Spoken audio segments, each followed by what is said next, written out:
kasama ko best player ng ating laro. The Spider-Man is in the house. Arwen Santos, 24 points. May 6 na rebound. May hiwa sa labi pero napakagandang performance.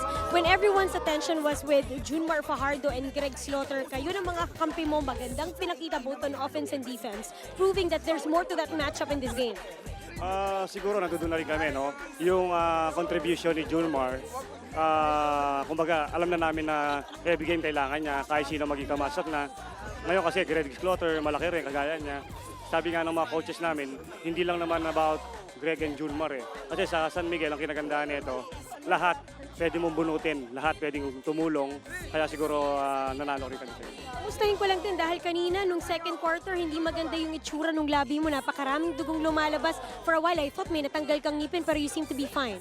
Mabuti, wala naman ako natanggal ng ngipin. Pero yun nga, pumutok. Pero ganoon ang basketball, hindi maiiwasan masaktan. Kaya kailangan focus ka pa rin.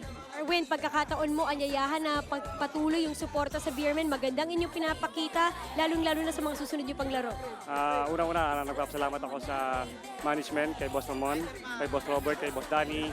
At binabati ko rin ang asawa ko, si Audrey, si Yona, si Yogan, si Jayden, si Danica, si Ella, at ang Dexter Pizza, pati si Ninong Dennis, si Ninang Ching, ang tatay-tatayan ko na si Vice Gov Dennis Pineda, at ang lahat ng supporters ng San Miguel. Para sa kanila yata yung sapon mo dun kanina eh. Congratulations, Arwen.